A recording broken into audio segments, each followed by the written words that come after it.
Uşaq yaşlarından kolleksiya toplamağa başlamışam. Bu il artıq 23-cü ildir və bu 23-cü ilin nəticəsi olaraq artıq muzeyim var. Vaxtı ikən mən bu muzeyim olacaq kəlməsini deyəndə hamı mənə gülürdü. Deyirdi ki, yəni bir uşağın və yaxud da bir gəncin belə bir muzey belə deyək, təfəkkürü, muzey düşüncəsi hardan gəlib, biraz maraqlı idi və axır ki oldu. Xəzər Muzey Mərkəzinin formalaşması adətən həm bizim Xəzər rayonunun adı ilə əlaqədardır, həm Xəzər dənizi ilə, həm də Xəzər xaqanlığı ilə əlaqədardır ki, biz bunu belə, yəni mənim böyüklərimin rəhbərliyi ilə belə bir qərara gəldik və artıq 2013-cü ildə ilk və son adlı sərgidə orada bir yaxında o videoların birinə baxanda, həmin o videolara baxanda orada demişdim ki, bilmirəm o muzey necə olacaq, amma sizə söz verirəm ki, olacaq. Artıq 10 il keçib. 2016-cı ildə məktəbdə ilk ekspozisiyanı nümayiş elədik.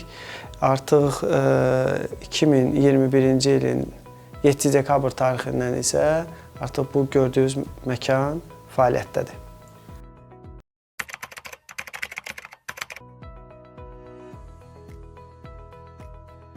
Belə deyək, Etno Art Muzey kimi, bəli, bu əminliklə deyə bilərəm ki, bu Azərbaycanda bir ilkdir. Niyə görə? Çünki burada həm şəxsi, tək mən kolleksiya toplamamışam da, yəni burada həm etnoqrafiyanı toplayırıq, həm deməli, arxeoloji materiallar toplayıram və digər müxtəlif istiqamətlərdə kolleksiyalar var deyənə, bu bir kolleksiyanın muzeyi deyil. Burada yerli cəmaatın muzeyə bağışladığı yüzlərlə eksponat var. Yəni, hal-hazırda 14 mindən çox eksponat var və bunların əksəriyyətində yerli insanlar hədiyyə eləyib, vətəndaşlar hədiyyə eləyib və bu həm də bir etnoqrafik bir yanaşmadır muzeyə.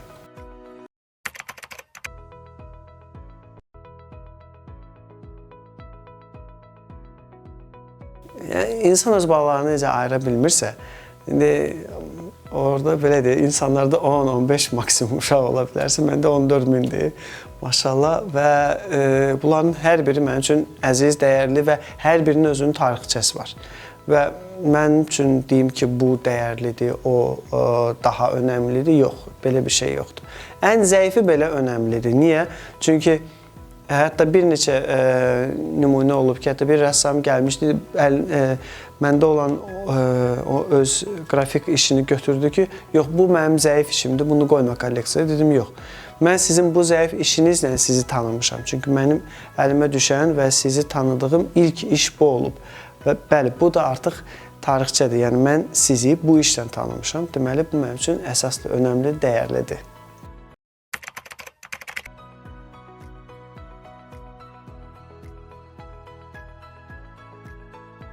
Ümumiyyətlə, heç bir kolleksioner onu deyə bilməz ki, mənim kolleksiyam tamamlanıb. Çünki hər dəfə yenilənir. Mənim amma ilk başladığım kolleksiya qədimi sikkələri idi, daha sonra banistika idi. Deməli, Azərbaycan ərazisində istifadə olunan kağız pullarının kolleksiyası.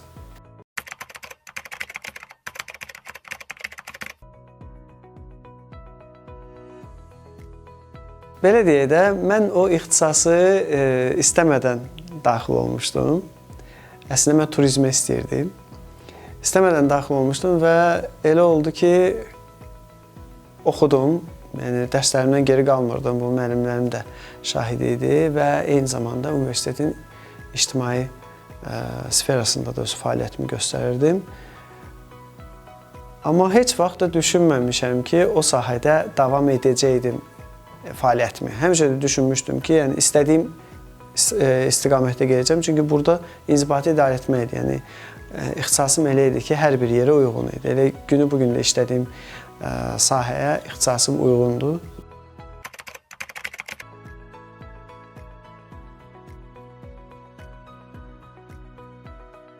Çox maraqlı bir şey var ki, universitet dövründə hansı tələbələrlə dostluq etmişəmsə, bugün də həmin insanlar ətrafımızdadır. Yəni, biz mütəmadi olaraq əlaqə saxlayırıq, dostluq eləyirik. O qədər yaxın olmuşuq ki, hətta bizim ixtisaslarımız da hətta eləsi olurdu ki, fərqli idi. Hüquqda oxuyanlar var idi, digər fakültələrdə oxuyanlar var idi ki, bəli, bugün onlarla dostluq. Müəllim və müəllim kollektivimiz isə mükəmməl idi. Yəni hər birinə həyatda olanların yenə də deyirəm, Allah canını sağ eləsin. Rəhmətə gedənlərə Allah rəhmət eləsin və onlar bizə çox böyük dayaq olublar. Xüsusilə də mənə.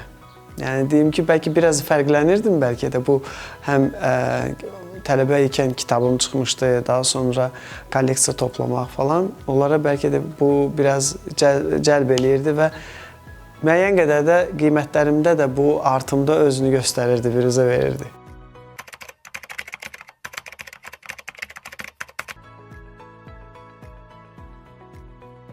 Onu deyim ki, 20 yaşımda nə düşünürdümsə, bu gün də onu düşünürəm. 20 yaşımda özümü necə hiss edirdimsə, bu gün də özümü elə hiss edirəm və bu gün sabah 35 yaşım olacaq, amma yenə də deyirəm, o yaşı hiss etmirəm. Hərdən özümü hələ bəlkə də universitetin tələbəsi kimi hiss edirəm. Elə bir məqsədim var sadəcə, o məqsədimə doğru gedirəm. Yəni, nəsə dəyişib, nəsə dəyişməyib yox, heç nə.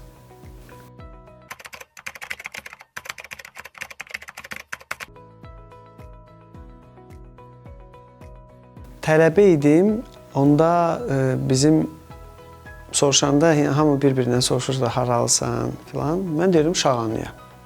Yəni bunların əksəriyyəti, yəni tələbələrin, müəllim heyətinin əksəriyyəti Şağanın harda olduğunu bilmirdilər. Ümumiyyətlə Şağan nə olduğunu bilmirdilər.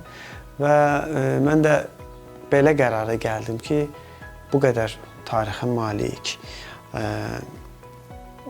onlarla tarixə abidəsi olan, Respublikaya bu qədər görkəmli insan bəxş etmiş bir kəndi necə tanımırlar? Və mən də düşündüm ki, mütləq bir kitab yazmalıyam. Məndən öncə etnoqraf Təvəkkül Səlimov, Şağanlımız, qohumum, o bir kitab yazmışdı Şağan adında. O çıxmışdı 98-ci ildə. Elə oldu ki, 2008-ci ildə, mən artıq 3-cü kursda oxuyurdum, mənim Şağan və Şağanlılar kitabım çıxdı. Bu kitabı da belə deyək də, müəllim və tələbə heyəti arasında biraz bölüşdüm, paylaşdım, çox marağa səbəb oldu. Daha sonra Bakılı belə danışır, Bakı ləhcəsi kitabı idi ki, hansı ki o Qılman müəllimin, bizim xalq yazıçımız Qılman İlkinin təşəbbüsü ilə ərsəyə gəldi. Çünki o mənə söhbət, tez-tez görüşürdük, söhbət edirdik. Həmişə də bir kitab var idi, onu aparmışdım yana, qədim əl yazmayı da oxudu və orada bir köhnə söz var idi. Bilmədi o sözün tərcüməsi, daha doğrusu unutmuşdu. 97 Qılman müəllimin yaşı idi həmin dövrdə və dedi ki, bunu mənim nənəm eşitib bu sözü. Dedim, o sözü mən yazmışam, mən də nənəmdən eşitmişəm. Dedim, necə yazmışsan? Dedim, məndə bir sözlər var ki, hansı ki, nənəm, babam onları danışığında istifadə edir, mən bu gün eşitməmişəm onları, lüğətini hazırlamışam. Bir xeyli baxdı mənə, dedi, sabah onları, əl yazmaları getir. Mən də əl yazmaları yığdım, 1400-dən söz apardım. Biz oktyabr ayında bunu tamamladıq, bir neçə vaxtdan sonra Qılman müəllim rəhmətə getdi.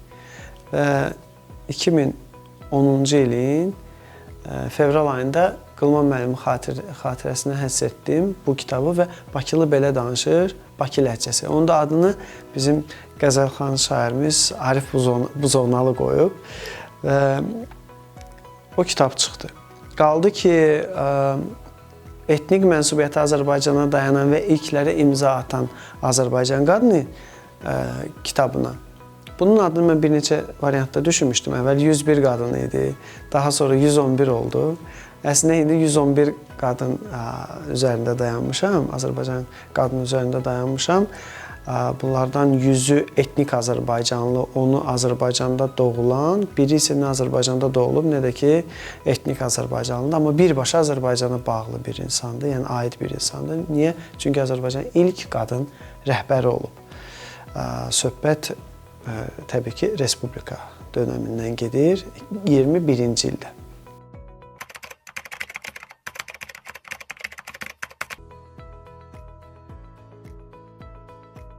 yenə deyirəm, hər şey məqsəddən irəli gəlir. Hərdən gəlirlər, deyirlər ki, aşağındadır, uzaqdır, sən niyə bunu şəhərdə etməmsən?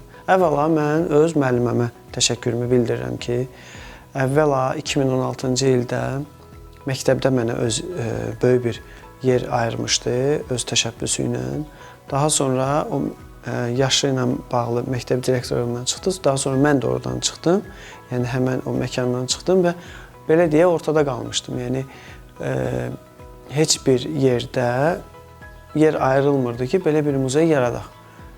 Elə Allah tərəfi müəlliməm elə bir gün çağırdı məni ki, nə istəyirsən, deyirəm, muzey yaratma. Deyir ki, mən səni uşaqlıqdan tanıyıram və bilirəm sən məqsədlisən və bunu edəcəksən. Həyət var, evdə var. Həyətin yarısı sənin. Və Azərbaycanda demək olar ki, bunu əminliklə deyirəm, heç bir kişinin eləmədiyini mənim müəlliməm elədi. Və öz həyətinin böyük bir hissəsini muzeyin yaradılması üçün təmənnasız olaraq, yenə də deyirəm, təmənnasız olaraq hədiyyə etdi. Və biz də 2021-ci ilin dekabrın 7-si muzeyin açılışı günü muzeyin adını rəsmi olaraq dedik. Sevda Abdullayeva adına Xəzər Muzey Mərkəzi.